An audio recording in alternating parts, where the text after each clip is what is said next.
2, 3, 4. Swagger lady on the floor. I'm always chicken trending. Cause my body love impressed. யார் அவன்? A for apple, B for ball, C for bestie for life. எதிர்ச்சல இருந்து பல் தேய்க்கிறதுல இருந்து கம்மல் தோடு lipstick பொட்டு கிட்டுன்னு photo எடுத்து நைட் பூரா அனுப்புவியா? அது பேர் என்ன ஃப்ரெண்ட்ஷிப்பா? Holidays nale adu namma GT Holidays da. GT Holidays, South India's #1 travel brand. You know you are special when you're with GT Holidays.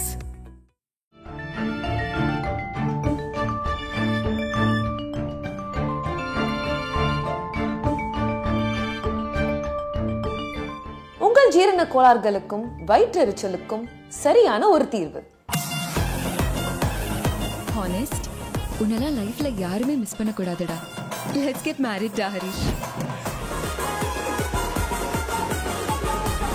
உங்களுக்கு நடிப்புக்கு கிடைச்ச முதல் பாராட்டு இது? நாங்கள் பண்ண ஒரு 3 நிமிஷம் ஷார்ட் ஃபிலிம் வந்து முடிச்சுட்டு போய் காட்டினோம். ப்ளே பண்ணி எல்லாம் பார்த்தாங்க. திடீர்னு எல்லாருமே கைத்தட்ட ஆரம்பிச்சிட்டாங்க கிளாஸில். அது முடிக்கும் போது அவர் ப்ரொஃபஸனை கேட்டார், நீங்கள் வந்து ப்ரொஃபஷனல் ஆக்டர் அப்படின்னாரு. அதில் ஒரு சிகரெட் பிடிக்கிற மாதிரி வச்சுட்டு இருக்கோம், அதெல்லாம் ரொம்ப நேச்சுரலாக பண்ணுறீங்களே அப்படின்னாரு. நாங்கள் நேச்சுரலாக பிடிக்கிறத பண்ணுறோம். 6வது படிக்கும்போது காதல் பண்ண ஆரம்பிச்சோங்க. சார் 6வது படிக்கிறது கஷ்டம் சார், உங்களுக்கு எப்படி சார்? ஹரிபாஸ்கர் மாதிரி லாஸ்ட்லி அனுபவம் உண்டா? நீங்கள் கரெக்டாக சொல்லிங்கன்னா இப்போ சொல்லிடுவார் அவர்.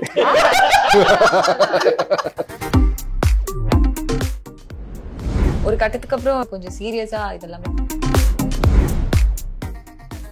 யாருடைய ரசிகர் நீங்க Haribhaskar? Sir super star Rajinikanth ரசிகர் சார். மேலையும் கீழே அப்படி நடக்கிறது படையா பண்ண மறுபடியும் கேசட் ரீவைண்ட் பண்ணி ஃபர்ஸ்ட் இந்த பாட்டு போட்டு மொத்த ஆல்பம் பிளே என் பேரு படம் பார்க்கவே விட மாட்டாங்க. தியேட்டர் கூட்டிட்டு போனதே இல்ல.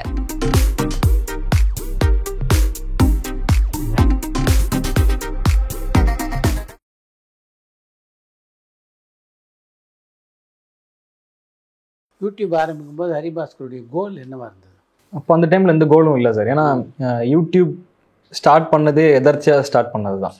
நாங்கள் வந்து ஃபர்ஸ்ட் ஆஃப் ஆல் வந்து அந்த யூடியூப் அப்படிங்கிற ஒரு எரா வந்து பார்த்துட்டு இருந்தாங்க, பண்ணலாம் பண்ணி பார்த்துட்டு இருந்தாங்க. பட் யாருமே பெருசாக யூடியூப் போய் பார்க்கல. காரணம் என்னென்னா ஜியோ அப்போ இன்ட்ரடியூஸ் ஆகலை. ஸோ எல்லாருமே வந்துட்டு இந்த 1 GB நீங்கள் ரீசார்ஜ் பண்ணி பார்க்கணுன்னா அது ஒரு பெரிய விஷயமா இருக்கும். ஸோ வந்துட்டு என்ன பண்ணுவாங்கன்னா பெருசாக யாரும் யூடியூப் யூஸ் பண்ண மாட்டாங்க, ஃபேஸ்புக் யூஸ் பண்ணிட்டு இருந்தாங்க. ஸோ ஃபேஸ்புக்கில் தான் நான் ஃபஸ்ட் வீடியோஸ் போட ஆரம்பித்தேன். அதில் ஒரு பாப்புலாரிட்டி கிடச்சதுக்கப்புறம் நான் என்ன பண்ணேன்னா யூடியூப் ஆக்சுவலாக ஷிஃப்ட் பண்ணேன். ஸோ ஷிஃப்ட் பண்ணும்போது எனக்கு அந்த பாப்புலாரிட்டி கிடச்சது, அதை ஃபஸ்ட்டு சஸ்டெயின் பண்ணுங்கிறது மட்டும்தான் எனக்கு இருந்தது. இது கரெக்டாக இது இந்த நமக்கு கிடச்ச இந்த ரெகக்னேஷனை இதை வந்து ஒரு சர்டன் பீரியடுக்கு வந்து நம்ம சஸ்டெயின் பண்ணணும் அப்படிங்கிறது இருந்தது. அதை நல்லா சஸ்டெயின் பண்ணி கொண்டு போனேன் ஒரு சர்டன் இயர்ஸ்க்கு. அது நான் பண்ண தான் லேட்டராக தான் நான் வந்து என்ன பண்ணேன்னா ஓகே நம்ம ஆக்டிங்காக வந்து பர்சீவ் பண்ணலாம் அப்படின்னு சொல்லி டிசைட் பண்ணேன். அது யூடியூப் ஸ்டார்ட் பண்ணி ஒரு 3 வருஷம் கிட்ட இருக்கும். 3 வருஷம் கழிச்சு தான் கோலே ஒன்று செட் பண்ணேன், ஆக்டிங்கை கெரியராக சூஸ் பண்ணி பண்ணோன்னு. அது வரைக்கும் எனக்கு இருந்தது வந்து டைரக்ஷன் இல்லாட்டி சினிமாட்டோகிராஃபி தான். நான் வந்து லைலா விஸ்காமில் பண்ணேன் நான். ஸோ எனக்கு அங்கே வரும்போது எனக்கு ஸ்கில் செட்டாகவே என்ன இருந்ததுன்னா டைரக்ஷனும் சினிமாட்டோகிராஃபி தான் ஸ்கில் செட்டாக இருந்தது. பட் ஆக்டிங் அப்படிங்கிறது ஆக்சிடென்டலாக ஸ்டார்ட் பண்ணேன். ஏன்னா நடிக்கிறது யாருமே இல்லை, நான் மட்டும் தான் நடிக்கணும் அப்படின்ற மாதிரி இருந்தது. சரி நம்மளே நடிக்கணும் அப்படிங்க ஓகே நடித்தேன். அது ரெகக்னேஷன் கிடச்சது. ஸோ அப்படியே கேரி பண்ணி ஒரு 3 வருஷத்துக்கு அப்புறம் தான் இதில் நம்ம பர்சீவ் பண்ணுங்கிற டெசிஷன் எடுத்தேன். ஸோ ஸ்டார்ட் பண்ணும்போது அந்த டைம் கோல் இல்லை, ஒரு 3 வருஷம் கழிச்சு ஒரு கோல் செட் பண்ணேன். எந்தெந்த கேரக்டர் கால் கிடைக்கலையோ அந்தந்த கேரக்டரெல்லாம் நடிக்க ஆரம்பிச்சது. ஆமாம் அவ்வளோதான். ஆமாம் ஒரு வீடியோலேயே வந்து ஒரு 15 மினிட்ஸ் வீடியோ எடுக்கிறேன்னா ஒரு 10 ரோல் அதுலேயே குட்டி குட்டியாக பண்ணுறேன் நான். அதில் உங்களுக்கு நடிப்புக்கு கிடைச்ச முதல் பாராட்டு இது? எங்கள் காலேஜில் என்னோட ப்ரொஃபஸர் யூஜின் ஒருத்தர் இருக்கிறாரு. அவரு தான் வந்து ஃபஸ்ட்டு எனக்கு வந்து பாராட்டின ஒரு மொமெண்ட். என்னென்னா எங்கள் கிளாஸில் வந்துட்டு ஒரு 50 பேர் 5 பேராக பிரிச்சுருவாங்க. எல்லாருமே அந்த வீக்கில் வந்துட்டு ஒரு ஷார்ட் ஃபிலிம் பண்ணி கொண்டு வரணும். இப்போ நான் வந்துட்டு அந்த ஷார்ட் ஃபிலிம் ஒரு கேமரா ஒர்க் பண்ணேன் அப்படின்னா என் ஃப்ரெண்டு டைரக்ஷனு. ஸோ அடுத்த வாரம் ஷிஃப்ட் பண்ணணும், வேறு யாராவது கேமரா ஒர்க் பண்ணணும், நான் டைரக்ட் பண்ணணும். அப்போ அடுத்த வாரம் ஷிஃப்ட் பண்ணணும், ரோல் மாறிக்கிட்டே இருக்கும். ஸோ அந்த வகையில் ஒரு நாள் அப்படியே ஃபஸ்ட்டு ப்ராஜெக்ட் பண்ணும்போது ஆக்டிங் வந்தது எனக்கு. 5 பேருக்குள்ள நீங்களே நடிக்கணும், நீங்களே டைரக்ட் பண்ணணும், நீங்களே வந்து எல்லாமே எடிட்டிங் எல்லாமே பண்ணணும். ஸோ அதில் ஒரு ரோல் வந்து எனக்கு நடிக்கிறது ரோல் வந்தது. அப்போ எங்களுக்கு முடிச்சுட்டு அந்த வீக்கெண்டில் என்ன பண்ணுவோன்னா எங்களோட ப்ரிவியூ தேட்டரில் போட்டு யார் யார் படம்லாம் என்ன ப்ரெசென்ட் பண்ணி பார்ப்போம், யார் யார் என்ன மாதிரி பண்ணியிருக்காங்க அப்படின்னு. அப்போது நாங்கள் பண்ண ஒரு 3 நிமிஷம் ஷார்ட் ஃபிலிம் வந்து முடிச்சுட்டு போய் காட்டினோம். ப்ளே பண்ணி எல்லாம் பார்த்தாங்க. திடீர்னு எல்லாருமே கைத்தட்ட ஆரம்பிச்சிட்டாங்க கிளாஸில். ஆனால் எல்லாம் கை தட்டுறாங்க அப்படின்னு சொல்லிட்டு முடிச்சதுக்கப்புறம் இல்லை, யார் யார் இந்த என்னென்ன படம் பண்ணாங்களோ அது எல்லாத்தையும் ஃப்ரண்ட்டில் எல்லோரும் வர வச்சு எதுக்காக அந்த கதையை சூஸ் பண்ணீங்க, என்ன சொல்ல வந்தீங்க அப்படிங்கிறத கேட்பாங்க. ஸோ அதையும் வந்து கிளாஸ் முன்னாடி நின்று ஃபுல்லாக என்னென்ன பண்ணோம், எதுக்காக பண்ணோன்னு சொன்னோம். அது முடிக்கும் போது அவர் ப்ரொஃபஷனை கேட்டார், நீங்கள் வந்து ப்ரொஃபஷனல் ஆக்டர் அப்படின்னாரு. இல்லை சார் நல்லா இல்லை அப்படின்னேன். இல்லை அது ஸ்டேஜ் ஆர்டிஸ்ட்டாக இது ஆர்டிஸ்டாக மாதிரி பண்ணுறீங்களான்னு கேட்டாங்க. இல்லை சார் அதெல்லாம் இது இல்லை. ஓகே ஓகே ஓகே, அதில் ஒரு சிகரெட் பிடிக்கிற மாதிரி வச்சுட்டு இருக்கோம், அதெல்லாம் ரொம்ப நேச்சுரலாக பண்ணுறீங்களே அப்படின்னாரு. நாங்கள் நேச்சுரலாக பிடிக்கிறத பண்ணுறோம் சார் அப்படின்னேன். ஓகே, ரொம்ப ரொம்ப யூனிக்காக நடிக்கிறீங்க. தனி அப்படிங்கிற சூப்பராக பிடிப்பேன் சார், நீங்கள் வெளில வந்து பாருங்க எப்படி பிடிக்கிறீங்க. அப்போ தான் வந்துட்டு ஓஹோ அப்படியா அப்படியே நடிக்கிறாங்க சார், ஒரு மாதிரி ஷையார் மொமெண்ட்டை ஃபீல் பண்ணிட்டு அப்படியே போயிட்டேன் சார். ஸோ அதுதான் எனக்கு கிடைச்ச ஃபர்ஸ்ட் ரெகக்னேஷன் ஆக்டிங்கில். ஒரு ஸ்டேஜில் வந்து எல்லா யூடியூப் கலைஞர்களுக்கும் நல்ல ஒரு ஃபேன் பேஸ் கிரியேட் ஆகுது. அது மாதிரி எந்த காலகட்டத்தில் உங்களுக்கு ஒரு ஃபேன் பேஸ் செட் ஆச்சு? 2016 வந்து ஸ்டார்ட், 2017 ரொம்ப ஸ்ட்ராங்கான ஒரு ஃபேம் அங்கேருந்து ஸ்டார்ட் ஆகி 18, 19, 20 கோவிட் 19 வரையும் நல்ல ஒரு இந்த கோவிட் ஸ்டார்ட் ஆனதுக்கு அப்புறம் தான் கொஞ்சம் அப்படியே 19 வரைக்கும் லீடிங் சப்ஸ்கிரைபர் ஹரிபாஸ்கர் சார். அந்த பீரியட்ல வந்து அதிக சப்ஸ்கிரைபர் வச்சிருந்தது ஜம்கட் சேனல், ஹரிபாஸ்கர் சேனல். அப்புறம் கோவிடுக்கு அப்புறம் தான் அப்படியே கொஞ்சம் இது ரெடியூஸ் ஆக ஆரம்பிச்சிச்சு, வீடியோஸ் பண்ணுறது எல்லாமே அந்த டைமில் இதாச்சு.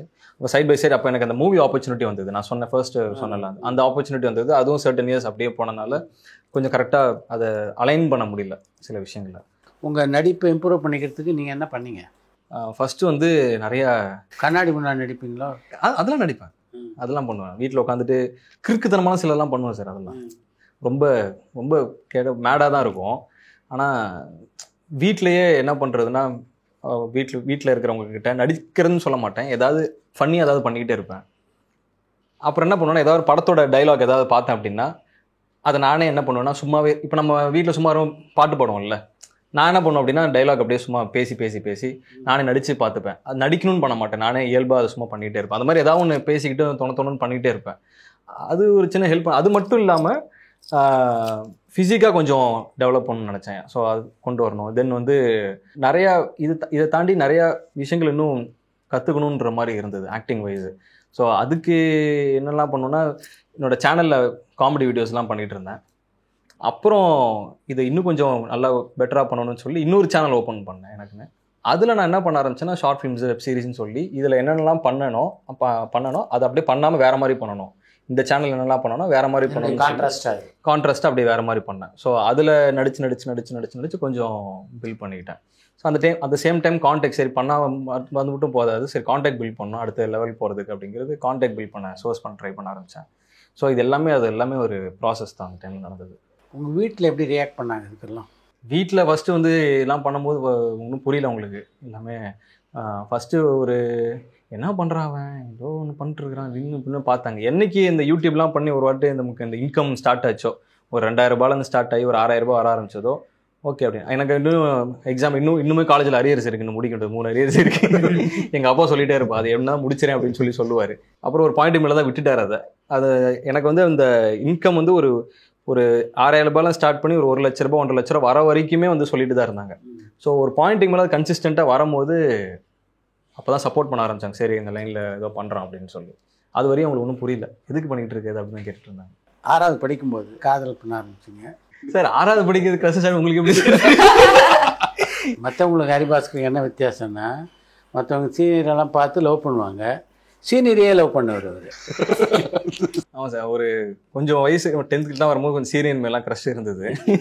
சார் அவருக்கு மட்டும் இல்லை நம்மளுக்கு. அப்புறம் எதுவும் ஒர்க் அவுட் ஆகல சார். அதெல்லாம் ஹரிபாஸ்கர் மாதிரி லாஸ்ட்லி அனுபவம் உண்டா? நீங்கள் கரெக்டாக சொல்லிங்கன்னா இப்போ சொல்லிடுவார் அவர். அதான் எல்லாருக்கும் தெரிஞ்சதுதான் சார். அதோடைய அந்த சந்தோஷமா வந்து வேலையை ஆமா சுபம். ஸோ அதுக்கப்புறம் ஒர்க் ஸ்டார்ட் பண்ணலான்னு தான் சார். அதான் ஒரு கட்டத்துக்கு அப்புறம் ரெஸ்பான்சிபிலிட்டிஸ் ரொம்ப ஜாஸ்தி ஆயிடுச்சு சார். ஸோ பார்த்துக்கணும்னு ஒரு சுச்சுவேஷன் வந்துடுச்சு, ஃபேமிலி அண்ட் என்னையே நான் பார்த்துக்கணும்னு ஒரு சுச்சுவேஷன் வந்து. ஸோ அதுக்கப்புறம் கொஞ்சம் சீரியஸாக இதெல்லாமே பண்ணணும்னு உள்ள இருக்கும்போது யாரோ என்னை காப்பாத்தி வச்சிட்டு இருக்காங்க, யாருன்னு தெரியலன்னு நான் வந்து ரொம்ப நாளா ஒரு டவுட்ல தனியா யோசிச்சுட்டு இருந்தேன்.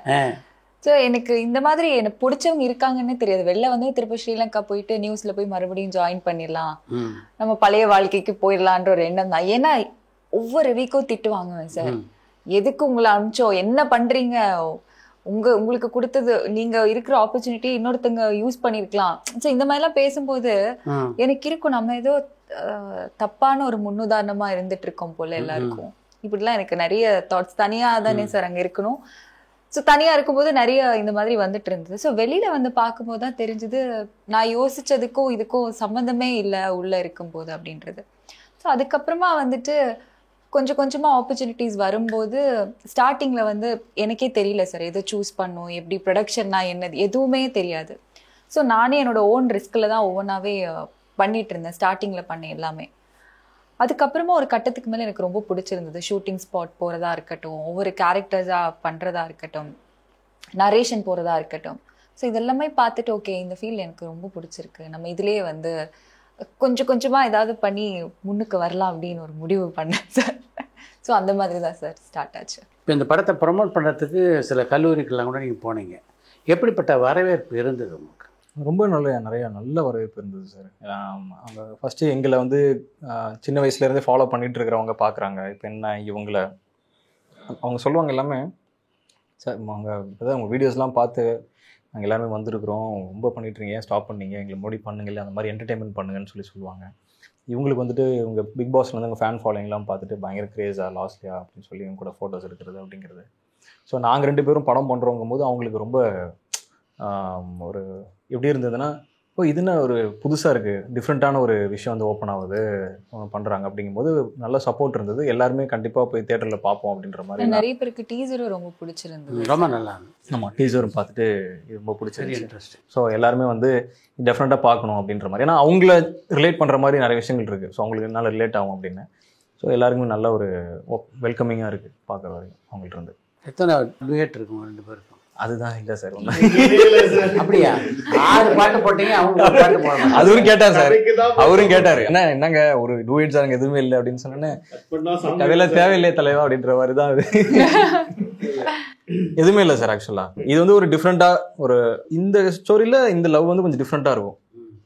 ஆமா, ஒரு பீச்ல இறங்குன மாதிரி ஒரு வைப்ல இருக்கும் சார் இவங்க 2 பேரோட மேட்டர். ஆமா, இறங்கி அப்படியே பீச் அப்படியே நின்று பார்த்துட்டு அப்படியே போயிடுவோம். பீச்சுக்கு எதுக்கு போனோம்னு தெரியும். ஆப்போசிட் சார் 2 பேருமே படத்துல அந்த மாதிரி. இவங்க வந்து நின்னா இவன் ஏன் வந்து நின்னா அப்படின்ற மாதிரி இருப்பாங்க. இவங்க பார்த்தா இன்னைக்கு இவன் எப்படி டார்ச்சர் பண்ணலாம் அப்படின்ற மாதிரி யோசிக்கிற ஒரு கேரக்டரா இவங்க 2 பேருக்குனால இவங்களுக்கு டிவைட் வச்சா படத்தோட ஒரு captain most play sir, Tom and Jerry மாதிரி அப்படிதான் இருந்தது. ஆனால் ஃபைனலாக டாம் இல்லைனா ஜெரி இல்லை, ஜெரி இல்லைனா டாம் இல்லைன்ற மாதிரி ஒரு மேட்டர் இருக்கும். எண்டில் புரியுற. ஆமாம், டூயட் பாடும்போது படம் முடிஞ்சிடும் சார். படம் முடிஞ்சு பாடிக்கலாம். யாருடைய ரசிகர் நீங்க ஹரிபா சார்? சூப்பர் ஸ்டார் ரஜினிகாந்த் ரசிகர் சார். தீவிரமான அவரோட ஃபேன் தான். சின்ன வயசுலேருந்தே எனக்கு வந்து அவர் தெரிஞ்சது வந்து படையப்பா படத்துலேருந்து தான் என்னோட இதுக்கு. அப்போ நான் வந்து சின்ன வயசில் டேப் ரெக்கார்டில் போட்டு எங்கள் வீட்டு வாசப்படியிலேருந்து பின்னாடி பாத்ரூம் வரையும் அந்த டைமில் ஒரு ட்ரெண்ட் ஒன்று, அவர் வந்து ஒரு டிஷர்ட் போட்டு மேலே ஷர்ட் போட்டு அந்த அது வந்து பிடிச்சி நடக்கிறது, மேலேயும் கீழே அப்படி நடக்கிறது.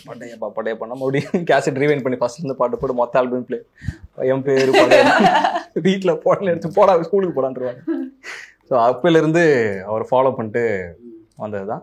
எனக்கு ஏன் ரொம்ப ரொம்ப ஏன் பிடிக்கும் அப்படின்னா, மோர் தென் மூவிஸ் அப்படிங்கிறத தாண்டி ரியல் லைஃப்பில் பார்த்து அவரை நிறைய இன்ஸ்பயர் ஆகிருக்கேன் அவர்கிட்ட இருந்து. ஸோ அவர் எனக்கு ரொம்ப பிடிக்கும்.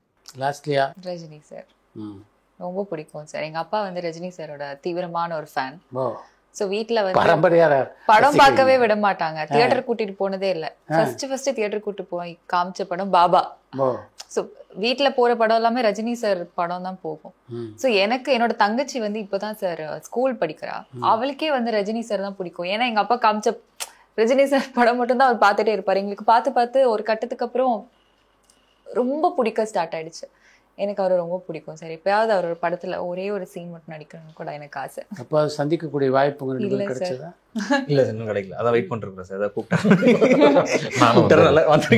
கூப்பிட்டாருன்னா போவோம். எப்படிங்க தொடர்ந்து எப்படிப்பட்ட படங்கள்லாம் பண்ணணுன்றது ஹரிபாஸ்கருக்கு இப்போதைக்கு வந்து இது மூவி முடிச்சுட்டு சார், இப்போ எனக்கு தோன்றது வந்து இதே மாதிரி என்டர்டெயின் பண்ணுற மாதிரி ஒரு ஃபேஸ் தான் வந்து யோசிச்சுட்டு இருக்கிறேன்.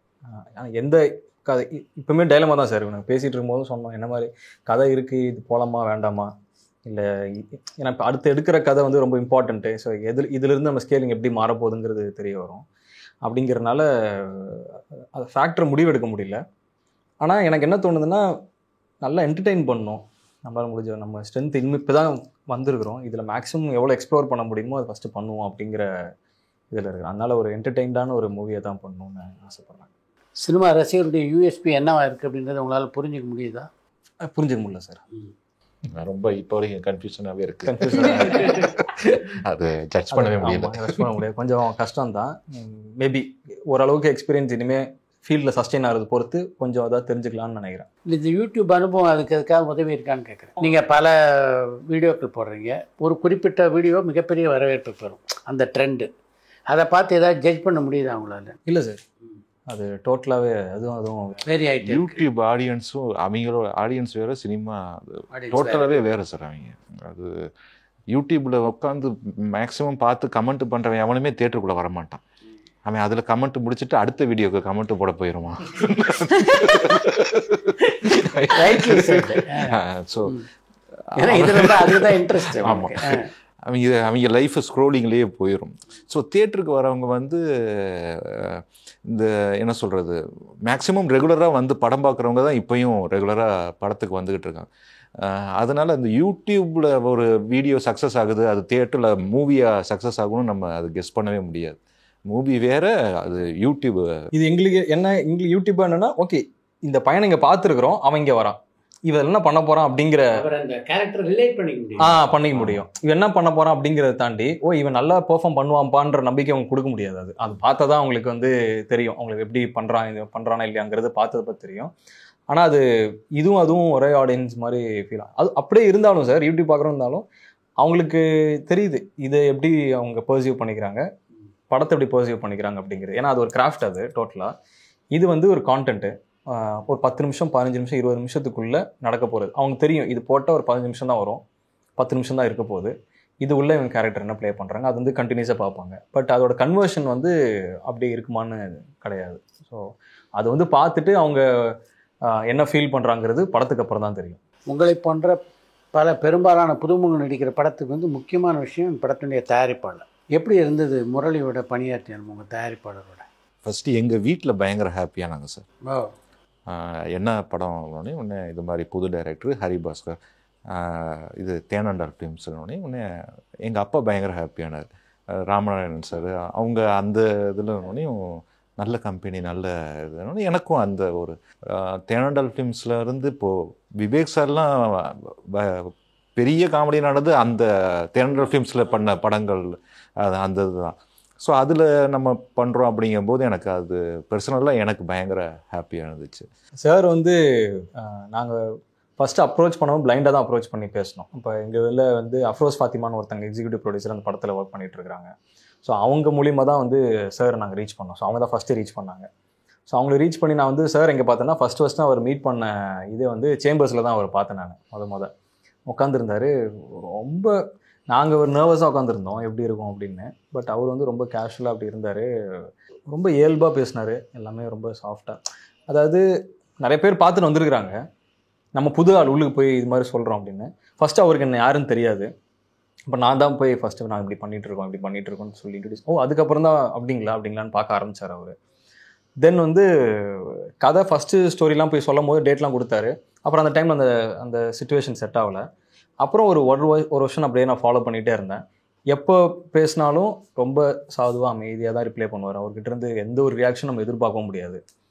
கதை நம்ம 2வது வாட்டி இந்த மாதிரி சொல்லும் போதும் அருண் இப்போ நீங்கள் சொன்னாங்களே சிரிப்பு வரலன்னு, அவர்கிட்ட ஒன்றும் வராது, சிரிப்பு இருந்தாலும் எதுவும் ரியாக்ஷன் அப்படியே கேட்டுகிட்டே இருக்கிறாரு. டேரக்டர் என்ன ஆகிட்டாருன்னா ஒரு பாயிண்ட்டில் நர்வஸ் ஆகிட்டார். நம்ம சொதப்புறோம் எல்லாமே போச்சு, அவ்வளோ சொதப்பிட்டோம் எல்லாத்தையுமே அப்படின்னு சொல்லிட்டு தான் வெளில போனார். சொன்னாங்க சொதப்பிட்ட ஒரு மாதிரி ஆயிடுச்சு அப்படிங்கிற மாதிரி. ஆனால் பயங்கர அப்சர்வேஷன் நான் அப்புறமா தெரிஞ்சுக்கிட்டேன். அவர் எல்லா விஷயத்தையும் அவர் கேட்ட மாதிரியே தெரில, ஆனால் கரெக்டாக அதை வந்து பின்பாயிண்ட் பண்ணி இது இப்படி இருந்திருக்கலாம், இது இந்த மாதிரி இருக்குது, செகண்ட் ஹாஃபில் இது இப்படி இல்லை, இது இப்படி அந்த மாதிரி ஏன் போனீங்க அப்படின்ற அவ்வளோ கொஸ்டின்ஸ் எடுத்து வச்சிட்டாரு பிகினிங்கில். அப்புறம் தான் எனக்கு புரிஞ்சிச்சு, ஓகே இவர் வந்து எல்லாமே ப்ராப்பராக தான் அப்சர்வ் பண்ணிருக்கிறாரு, கரெக்டாக நம்மளால தான் அவர் ஃபிகர் பண்ண முடியல அப்படிங்கிறது. ஸோ அதெல்லாம் முடிஞ்சு அதெல்லாம் கிளாரிட்டிலாம் கொடுத்து சில டிராஃப்ட்லாம் முடிச்சு ஷூட்டிங் போனதுக்கப்புறமும் அப்படியே நாள்ல இருந்து அப்படியே அமைதியாக தான் இருந்தார் என்ன பண்ணுறாங்கன்னு. என்னன்னா எனக்கு ஒரே ஒரு பயம் எங்கே வரும் அப்படின்னா, அன்னைக்கு சாயங்காலம் 6 மணிக்கு அப்படின்ற மாதிரி ஒரு 6 மணிக்கு கரெக்டாக சேர் போட்டு உட்காந்துருவார். ஆமாம்மா நான் பார்ப்பேன். ஆனால் ஒரு இவ்வளோ பெரிய ப்ரொடியூசரு விஜய் சார்லாம் வச்சு படம் பண்ணி வந்து இவரு ஜாலியாக செட்டில் வந்து சேரை போட்டுட்டு அவர் பாட்டு உட்காந்துருப்பார். தூக்கம் வந்தால் கூட சில டைம் தூங்கிடுவார் அங்கேயே உட்காந்து. ரொம்ப அது இந்த ஏஜ் ஃபேக்டர்லாம் அப்படின்னு தாண்டி அவர் அங்கே வந்து அவ்வளோ டெடிக்கேட்டடாக தினமும் வந்துருவார். டெய்லி வந்துருவார் சார். டெய்லி வந்துருவார். கடைசி ஒரு 10 நாள் தான் வரல அவர். ஏன்னா அது முடிகிற டைம் சரி பார்த்துப்பாங்க அப்படின்னு வரல. 30 நாளும் டெய்லியும் கரெக்டாக ஒரு 5:30 மணிக்கு வருவார். வந்து பக்கத்துல சேரை போட்டு ஃபுல்லாக இவன் என்ன பண்ணுறாங்க, முடிக்கிறாங்களா, டைம் முடிக்கிறாங்களா அப்படின்னு பார்த்துட்டே இருப்பார். அன்னைக்கு என்னென்னலாம் அவர் அப்சர்வ் பண்ணாரோ அதுக்கு அடுத்த நாள் அன்னைக்கு நைட்டு என்ன பண்ணுவார், அந்த டேரக்டர்ஸ் அண்ட் டீம் எல்லாரையும் கூப்பிட்டு எல்லாருக்கும் அட்வைஸ் பண்ணுவார். இது இப்படி பண்ணக்கூடாது, இப்படி பண்ணணும், இதெல்லாம் நீங்கள் இப்படி எடுத்துகிட்டு போகக்கூடாது, நாங்கள் பண்ண அனுபவத்தில் அவரோட எக்ஸ்பீரியன்ஸ்லாம் சொல்லுவார். ஸோ நெக்ஸ்ட் டேலேருந்து அது இம்ப்ரவேஷன்ஸ் நடக்கும். ஸோ ஈச் டே முடிய முடிய முடிய முடிய மறுபடியும் அதை சொல்லிகிட்டே இருக்கு. அதனால தான் எங்களால் வந்து அந்த டைம் கரெக்டாக பேக்கப் பண்ணி முடிக்கிறது, அந்த ஃப்ளோ வந்து அவருக்கு அந்த கமிட்மெண்ட் வந்து கரெக்டாக கொடுக்கும். நான் ஷூட்டிங் முடிக்கிற ஒரு வாட்டியும் நான் கரெக்டாக கிளம்புறதுக்கு முன்னாடி அவர் கூப்பிட்டு, சார் எல்லாம் ஆள் ஓகேவா சார், எல்லாம் எப்படி சார் உங்களுக்கு ஓகேவா, இதாக இருந்ததா, இதாக சொல்லுங்க அப்படின்னு சொல்லி பேசுவோம். ஓகே ஹரி எல்லாம் நல்லா போயிட்டுருக்கு பார்ப்போம்னு சொல்லி பேசி அவர் சில விஷயங்கள் வந்து என்னென்ன நடக்குதுன்னு சொல்லுவார். இதெல்லாம் நீங்களும் கொஞ்சம் கூட இருந்து ஃபாலோ பண்ணணும் அப்படின்னு சொல்லி சொல்லுவாங்க. அப்புறம் டேரக்டர் டீம் கொடுத்து பேசுவார். ஸோ டெய்லியும் அந்த இது இருக்கும். ஸோ நான் அவர்கிட்ட கற்றுக்கிட்டது அதுதான். அவர் இவ்வளோ லைக் அவர் வந்து சேர் போட்டு எங்கள் பக்கத்தில் உட்காரணும் அப்படின்னு நான் ஃபீல் பண்ணதான் அவசியம் இல்லை. பட் அவர் வந்து உட்காந்து முடிகிற வரையும் சில டைமில் கேமரா பக்கத்துலேயே நிற்பார். 6:30 மணியில் தாண்டுதான் அப்படின்னா விட்டு அவரே கேமரா வந்து போதும்பா கட் பண்ண என்ன நடிச்சிட்டு இருக்கீங்க கட் பண்ணிட்டு போயிற அளவுக்கு வந்து நின்று பார்த்துட்டு இருப்பார். அவர் அதுவும் 10 பேர் இருப்பாங்க சார் சர்டிஃபிகேட்ல, எல்லாருமே அப்படி இருப்பாங்க. அவரும் வந்து ஒரு ஆளா பின்னாடி நின்று இப்படி தான் நின்று பார்த்துட்டு இருப்பாரு. தண்டின் ஒரு ப்ரொடியூசர் அப்படின்ற ஒரு ஃபீலே இருக்காது. ஸோ அவ்வளோ ஒரு கிரவுண்டடாக வரும் நாங்கள் பார்த்தோம். இவங்கெல்லாம் சொன்ன மாதிரி எனக்கு ரொம்ப சந்தோஷமாக இருந்தது சார் அவங்க கூட ஒர்க் பண்ணது. அண்ட் ரொம்ப கம்ஃபர்டபுளாக பார்த்துட்டாங்க. ஒரு நாள் வந்து செட்டில் ஒரு நைட் ஷூட் போயிட்டுருக்கு. கொஞ்ச நாள் ஒரு 4-5 டேஸ் நைட் ஷூட் எடுத்திருப்போம். ஸோ அன்றைக்கி வந்து ஒரு லாங் ஷாட், ஒரு சீன் லாங்காக ஷூட் பண்ணிகிட்ருக்கோம். அது முடிச்சதுக்கப்புறம் பிரேக் நைட்டு விடுறாங்க. எனக்கு ஒரே வாமிட், எனக்கு ரொம்ப உடம்பு சரியில்லை. ஸோ ஸ்டார்டிங்லலாம் நல்லா இருந்தது, நைட் வந்து ரொம்ப வாமிட் ஆகிடுச்சு. அதுக்கப்புறம் போய் அவருக்கு சொல்லிட்டாங்க, சார் அன்றைக்கும் நைட்டும் வந்துட்டார், செட்டுக்கு வந்துடுவார். ஸோ நைட்டும் அங்கே இருந்தாங்க. இப்போ இன்ஃபார்ம் பண்ண உடனே வந்தாங்க. வந்துட்டு பார்த்துட்டு பண்ண முடியுமான்னு கேட்டேன். நான் சொன்னேன், சார் பண்ணலாம், போகலாம், பார்த்துக்கலாம், முடிச்சிடலாம் அப்படின்ட்டு. அதுக்கப்புறம் கீழே இறங்கி போயிட்டு வந்தார். திரும்ப வந்துட்டு சொன்னார், இல்லை வேண்டாம், பேக்கப் பண்ணிடலாம், நீங்கள் கிளம்புங்க, இன்னொரு நாள் பார்த்துக்கலாம். ஸோ அன்றைக்கி அது எடுக்க வேண்டிய சீன் அதை வச்சு எடுத்திருக்கலாம். ஃபர்ஸ்ட் டைம் வந்து எனக்கு இந்த மாதிரி ஒரு எக்ஸ்பீரியன்ஸ் நடக்குது. உடம்பு சரியில்லை, நான் பண்ணலான்னு கூட சொன்னேன். சார் சொன்னேன், இல்லை உடம்பு சரியில்லைன்னா கூட அதெல்லாம் அவ்வளோ கஷ்டப்பட்டுலாம் பண்ண வேண்டாம், பார்த்துக்கலாமா, கிளம்புங்க அப்படின்னு. ஸோ அதெல்லாம் எனக்கு ரொம்ப புதுசாக இருந்தது, ரொம்ப பிடிச்சிருந்தது. அந்த மாதிரி ஒரு செட்டில் இருக்க எல்லாரையுமே கேரிங்காக கம்ஃபர்டபுளாக பார்த்துட்டு இருந்தேன். அந்த எக்ஸ்பீரியன்ஸ் எனக்கு ரொம்ப நல்லா இருந்தது சார். டியூனா இப்போ வெளியில் ஒருத்தவங்களுக்கு டியூன் காட்டுறோம் அப்படின்னா அவங்களுக்கு அதுதான் ஃபைனல் பாட்டு நினச்சிட்டு கம்போசிங் வேற ஃபைனல் ப்ராடக்ட்ன்றது. ஸோ ஆனால் அந்த ஐடியா இருக்கணும் இல்லையா, இப்போ இப்படி காட்டுறாங்கன்னா இது இப்படி வரப்போகுது அப்படின்னு. அவர் சும்மா ஒரு 4-2 நீங்கள் கம்போசிங் ட்ராக் காட்டினாலே ஓகே ஓஷோ ஓகே இது ஓகே கரெக்டாக இருக்கு ஓஷோ அப்படின்னு. மற்றவங்களாம் என்ன இது ஓகே இருக்குன்றாரு அப்படின்னா, ஏன்னா அவருக்கு தெரிஞ்சிருச்சு இதோட நெக்ஸ்ட் ஸ்டேஜ் இது இப்படி வரும்ன்ற அந்த டிரான்சாக்ஷனே உங்களுக்கு டுவர்ட்ஸ் சினிமா அவ்வளோ நாள் இருந்தனால தான் உங்களுக்கு அந்த ஒரு எக்ஸ்பீரியன்ஸ் அவருக்கு இருக்கு. அண்ட் ஒன் மோர் திங் என்னன்னா, இப்போ ரீரெக்கார்டிங் நாங்கள் நீங்கள் பண்ணிட்டு இருக்கும் போதும் அவரே சொல்லுவார், இந்த இடத்துல இங்கே கொஞ்சம் மியூட் பண்ணலாம், கொஞ்சம் சைலன்ஸ் இருக்கலாம், ஸோ கொஞ்சம் பார்த்துக்கோங்க கரெக்டாக நீங்கள். அண்ட் ஒன் மோர் திங் நம்மளை நம்புறதும் ரொம்ப அப்படி பெரிய விஷயம் சார். உங்களுக்கு லாஸ்ட் எல்லாமே சொல்லிட்டு உங்களுக்கு ஓகேவா, நீங்கள் கரெக்டாக உங்களுக்கு ஓகேனா பண்ணிக்கோங்க, ப்ரொசீட் ஆகிடுங்க அப்படின்ற ஒரு விஷயமும் அவர் நம்ம மேலே வைக்கிற நம்பிக்கை தான் எனக்கு இன்னும் ஸ்ட்ரெஸ்ஸு. ஏன்னா அதை நம்ம காப்பாற்றுறது பெரிய விஷயம் இல்லையா. ஒன் மோர் திங் என்னன்னா, இவங்க மெர்சலுக்கு அப்புறம் நம்ம சாரோட டைரக்ட் நெக்ஸ்ட் ஃபிலிம் இது ஆஃப்டர் விஜய் சார் மூவிக்கு அப்புறம் இப்போ நம்ம இது பண்ணுறோம் அப்படின்னா அந்த பேனர்லேருந்து வரோம் அப்படின்னா அது பெரிய கார்டு அப்படின்னு ஃபீல் பண்ணோம். அண்ட் என்னன்னா, இப்போ எந்த ஒரு இஷ்யூவாக இருந்தாலுமே சரி, இப்போ நான் பாம்பேலேருந்து சிங்கர்ஸ்லாம் ஹையர் பண்ணுவோம். ஸோ அதுக்கு அந்த விஷன் அவர் கொடுக்கறதுக்கு வந்து பெரிய சப்போர்ட் பண்ணுவேன் சார். நீங்கள் ஓகே ஷோ நீ போய் பண்ணுங்க, பாம்பேலையா ஓகே பண்ணுங்க, பார்த்துக்கோங்க, உங்களுக்கு ஓகேவா அப்படின்னு. ஓகே சார்னா ஓகே போங்க அப்படின்னு. அந்த ஒரு ஃப்ரீடம் வந்து ஒரு ஒரு ஒரு ஃபாதரா ஒருத்தர் நிக்கிறா, இந்த மாதிரி ஒரு சப்போர்ட்ல அவர் நம்மளுக்கு நின்று பண்ணது ரொம்ப பெரிய விஷயம் அப்படின்னு தோணுச்சு.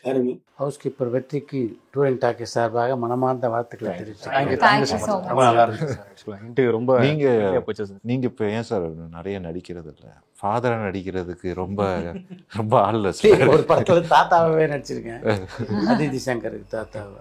இல்லை நீங்க பண்ணுங்க சார் ரெகுலராக. தேங்க்யூ. பரபரப்பான சினிமா செய்திகள், நட்சத்திரங்களின் பேட்டிகள், சினிமா வரலாறு ஆகியவற்றை பார்க்கவும் படிக்கவும் உங்களுக்கான இணையதளம் tourantalkies.co.